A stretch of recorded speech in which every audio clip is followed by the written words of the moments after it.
Hey guys, welcome back to my channel and thank you so much for clicking on today's video. If you don't know who I am, hi, hello. My name is Janessa and I'm bringing you guys another murder, mystery, and nails tutorial. If you like true crime and nails, then consider hitting that subscribe button down below because I post 1, 2, sometimes even 3 videos every single week. And one of them is always a true crime video, which if we're being honest, these are my favorite type of videos to film. If you watched my last video, then you saw the mention of my channel memberships that I'm launching here on my YouTube channel this weekend. I am so excited to be able to connect with you guys on a deeper level. I'm going to have 3 different membership levels that unlock the coolest perks, such as custom emojis that can be used under any of my videos, and you guys, they're gonna be so cute. I can't wait for you guys to see. They can also be used under any of my community posts as well as upcoming live streams that I have coming up. You're also gonna get personalized loyalty badges next to each one of your names that change the longer you've been a member for.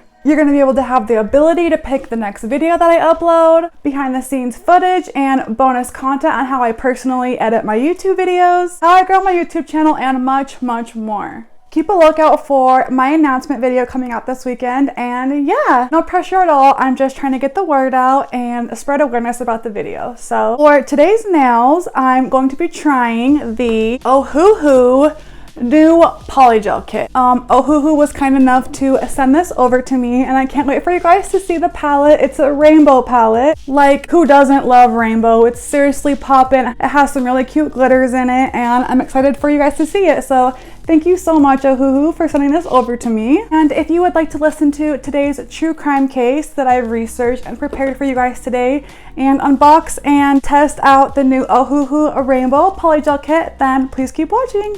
Bye! Alright, let's get into today's video. You guys can get this kit off Amazon, I believe, and I really liked it. The colors were so pretty, and yeah. So for today's case, I'm going to give a little disclaimer.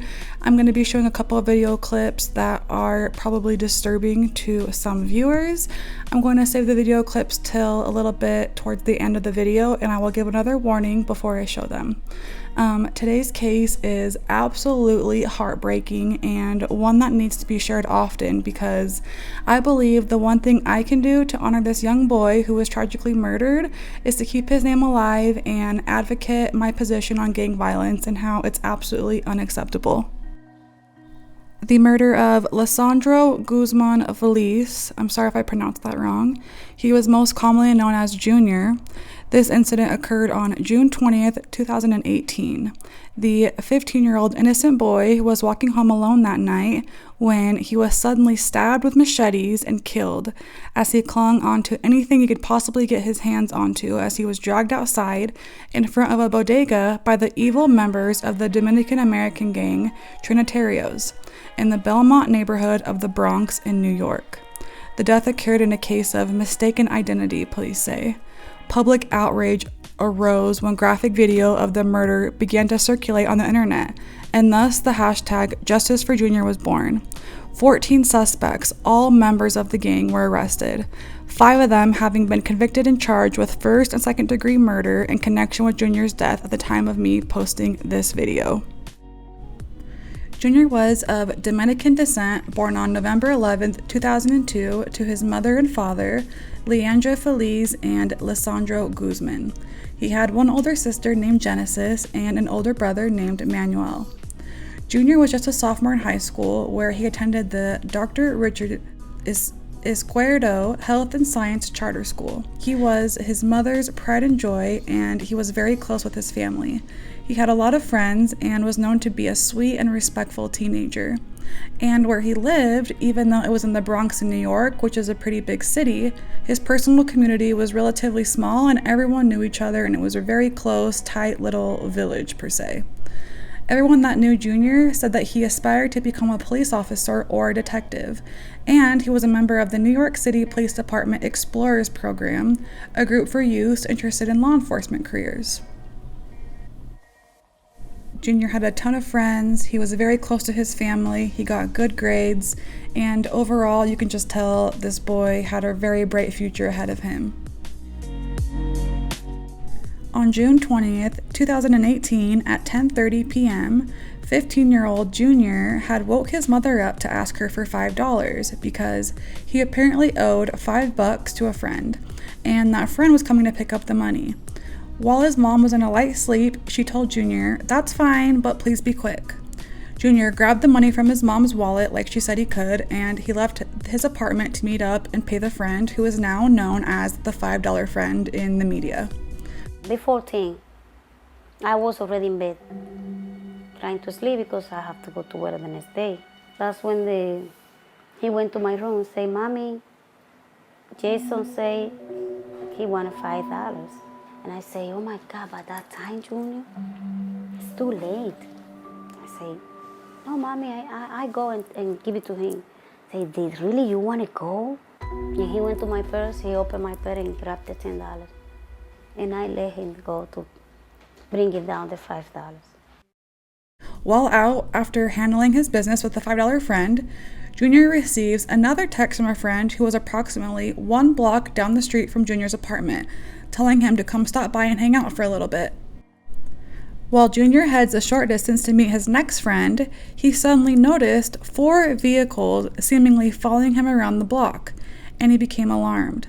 He then began to run and ditch the cars, but he was outnumbered and was immediately chased for several blocks by these, now we know, gang members that were occupying the vehicles. Eventually, Junior sought safety in a bodega, or better known as a little gas station market type place, on Bathgate Avenue and East 183rd Street in Belmont, Bronx, New York, which was actually pretty close to where him and his family lived. So Junior runs inside where store owners and others witnessed Junior sprinting into the store looking completely and utterly terrified, which I have footage of and will show you later on. But he attempts to literally jump behind the clerk's counter for protection, but the clerk was stunned himself and didn't know what was going on, ultimately pushing Junior back down and away from behind the counter, preventing the terrified teenager from hiding behind the counter. Obviously, the store owner is confused, and at first he's thinking maybe this is an attempted robbery on the store. The clerk just didn't understand what was happening. This kid just all of a sudden sprints into his store and tries leaping behind the counter. I mean, any of us would be like, wait, what? And after a second, the store clerk actually recognized Junior. Like I told you guys earlier, this was a tight-knit community. After the clerk sees the fear on Junior's face, he then allowed Junior to hide behind the counter until Junior was soon spotted by one of the gang members who came inside the bodega, followed by several other gang members, and they all literally start dragging Junior from behind the counter, knocking things over, and Junior's trying to cling for dear life on anything he can to somehow stop these gang members from pulling him outside, where 3 other Tritarian gang members were waiting with huge machetes. The incident was captured on CCTV video inside the shop, outside the shop, and as well as on a cell phone video taken from an overhead angle by a resident of one of the building's upper floors. Like, the bodega was on the bottom of apartment, so people up on top of the apartment are looking over their balconies and videotaping this. The cell phone video shows a dozen or more males arriving at the scene and departing once the incident is over at the exact same time. Bodega surveillance footage shows several men stabbing Junior with large knives and machetes over and over and over. The video shows Junior re-entering the store after being stabbed multiple times and having his neck sliced open. However, he appeared to be sent back outside by annoying store goers. When you guys watch this video, it's going to break your heart. He just gets stabbed horrendously, mistakenly, and then goes back in the shop for help, and everyone's like, "Get out of here!" Like, they're all annoyed, like pointing him away. The video shows Junior stumbling out of the bodega and using his last ounce of energy and consciousness by running east on 183rd Street towards St. Barnabas Hospital, only a few blocks away. Cell phone footage showed Junior collapse on a step at a security booth near the hospital entrance. The video shows witnesses who knew the victim screaming frantically, holding close to his wound and attempting to console him as he died. Junior's death occurred only minutes after the attack at the bodega. 2 police officers were standing nearby, but allegedly did nothing to help. And if your heart isn't broken already, only 19 seconds before the attack happened on poor innocent Junior, a slowly cruising ambulance drives past the bodega, not knowing Junior is inside and about to be dragged out and horrifyingly murdered. That fact right there just hurts my heart so bad. You can see on the CCTV right before Junior gets dragged out out of the store by the gang members, the ambulance just nonchalantly drives past, not knowing they could have potentially saved a life if they had been a moment later. According to the boyfriend of Junior's older sister, a Trinitario gang member stated on Snapchat that the killing was a case of mistaken identity. Initial reports indicated that the incident was sparked by a video involving a gang member's niece and a curly-haired male teenager who looked very similar to Junior. The gang apologized for the killing to the victim's family on social media. In addition, the gang leader kicked out the killers out of the gang as a result of the mistaken identity killing. There were also rumors that Junior might have been a member of the Trinitario's rivalry gang, but there's no evidence, and Junior had no ties to any gang activity. Public outrage ensued when the graphic video of Junior's killing began to circulate on the internet. A hashtag, Justice for Junior, was created and went viral on social media outlets such as Twitter and Instagram, which was invented by the Bronx native Cardi B. Police tip lines received a torrent of calls from witnesses and other people identifying the suspects. Officers' posts on Twitter and Instagram were shared and viewed over 100,000 times. His funeral at Our Lady of Mount Carmel Church in the Bronx was attended by thousands. Pallbearers were attired in New York Yankees jerseys as a nod to Junior's favorite baseball team. After his death, the NYPD established a scholarship in Junior's name, and the city also held a celebration in February 2019 on Junior's mother's birthday, and they also renamed the corner of Bathgate Avenue and 183rd Street, where Junior was killed, to Lesandro Jr. Guzman-Feliz Way. So like I said earlier, there was 14 suspects, and only 5 of them are convicted right now of first and second degree murder. All the other ones, they are still awaiting trial. I'm going to go ahead and give a disclaimer right now. I'm going to show the video really quick of the incident. So if knives and stuff like that, obviously, bother you, I'm going to give a warning, and I'm going to show that really quick, and then we will be back with my final thoughts. This video from 543 East 183rd Street picks up the last block of the hunt for Junior. Suspects identified as Jose Muniz in the white t-shirt, Jose Tavares dressed in black, and Danelle Fernandez wearing a green do-rag are walking or running with steely-eyed conviction. You can see a quick flash on the right in this camera angle. That's Junior trying to reach the bodega. The first suspect was only 4 seconds behind Junior, Tavares peering over the counter and doubling back outside to summon others. The suspect identified as Janaiki Martinez Estrella in a red hat, moving to a corner and tucking a huge knife under his red shirt. Inside, an irate Michael Sosa Reyes, in a black baseball hat and shirt, falsely tells the owner that Junior had attacked his grandmother, according to an investigative source. Sosa ends up leaving the shop. Just before an FDNY ambulance cruises slowly past the bodega, oblivious to what's happening inside. It is 19 seconds before Junior will be dragged to the sidewalk. It took at least 10 seconds to pull Junior away from the back counter, the panicked teen knocking over a potato chip stand as he struggled to stay inside. Camera 1 in the cereal aisle shows Junior desperately trying to grab the ATM machine before the owner and others wave the group outside. 2 hospital employees holding hands have just passed the front door when Junior is pulled outside to be murdered. Police say the frenzied attack took 20 seconds, starting with Muniz hacking at the teen with a machete and Elvin Garcia, a scarf over his face, plunging a knife into Junior 5 to 8 times. The lethal cut, police say, came from Martinez Estrella, seen pushing Junior toward the bodega's door when the mob was finished. 2 store employees jumped back from the doorway as a mortally wounded Junior stumbled to the counter, seeking help, the blood from the vicious neck wound spilling to the floor. An elderly customer waiting to buy chips and soda seems annoyed as he points Junior towards St. Barnabas Hospital a block away. The owner tearfully said in late June that he was startled by the crowd bursting into the store and did call 911. Tried to hold me, I don't know what's going on. Yet seconds after Junior cried out into the night sky about needing an ambulance, almost keeling over, the elderly customer inside the deli was determined to finish his sale, waving dollars at the owner who was on the phone. Modesto Cruz gave the customer his chips and soda. A crowd was gathering outside the store. Junior had just used his last ounce of strength to run feebly up the block toward St. Barnabas Hospital. And as you can see, the dying teen crossed 3rd Avenue, a block from the bodega, and collapsed near the security booth, where he bled to death before he had a chance to make it to the emergency room. He was already gone when his mother got to the ER.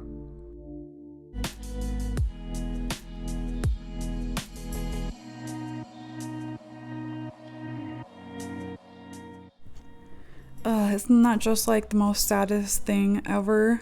It just, like, as a mother, I just could not deal with that, you know? I think of that boy as my little brother or my cousin or something, and just the whole mistaken identity, you know? Like, you were killed because they thought you were somebody else. Like, it just doesn't sit right with me. This case was so big. I'm going to keep you guys updated on the other suspects that haven't been convicted or sentenced yet. I believe that justice is not 100% served till all 14 of those evil people are in prison for the rest of their lives. And yeah, gangs are just not it. And I will always stick up for children and against gang violence and all of that stuff. So I'm sorry that was such a heavy case, but on a lighter note, how do you guys like these nails? I had a lot of fun. I thought they were so cute. I wanted to stick with the rainbow theme and use as many colors as I possibly could. And I thought they were really cute. I don't really do a lot of ombres, and I've been doing a ton of lazy girl method lately, so I like to switch it up, challenge myself, do something out of my comfort zone, and these were definitely that. I also used some water decals today. You guys know I am obsessed with butterflies. I need to like find something else that I love because I swear I like use butterflies in pretty much every video. I hope that you guys don't get annoyed or bothered by butterflies. Anyway, so this video is gonna go up, and oh, by the way, if you haven't tried this Jelly Nails rhinestone adhesive, please go buy it. Like, one thing I love about it is that my rhinestones don't like slide. Like wherever I put it, it sticks there until I move it. And a lot of other rhinestone adhesives, like, you put your rhinestones on and they just slide all over, and it just makes it like really difficult and defeats the purpose. So I will link all the products I use in the description below. Go check her out, buy some of that, support our small businesses. And then also, after this video is posted tonight, I'm going to upload my channel membership announcements video. YouTube finally reviewed them and accepted and approved them, so they are now live. I'm going to announce the video and launch them tonight. I'm super excited for you guys to see all of the fun extra perks that are going to be available, and no pressure at all. Seriously, like, it's not an essential. It's just so, you know, if it's available, then why not? And I have the time and energy and all of that to provide extra content, so let's do it. Anyway, you guys, I know I talk a lot, and I'm sorry, I can't help it. I also want to say thanks so much for all the new subscribers on my channel. I love waking up and seeing new subs. It just makes my heart pump, lots of extra pumps. And don't judge me, I like to put top coat on my rhinestones. It's not a big deal. It chips off in 24 hours, and I just like the look of it. It doesn't cloud them, make them weird or anything like that either. So don't hate on me, okay? Also, I am going to be using Rosalie's cuticle oil today. because I love her. Shout out to you, Rosalie. I saw you hit 200 subs. Congratulations. It's so awesome when we hit like our little goals on here, huh? Like this stuff smells so good, and it's honestly the best cuticle oil that I have. And just go check her out and just tell her that I sent you. Anyway, I love you all, and I will see you in my announcement video tonight, and after that I will see you in the next nail video. I hope you guys have a wonderful weekend and a great week this week. Stay safe, stay cute, and I will see you guys later. Okay, bye.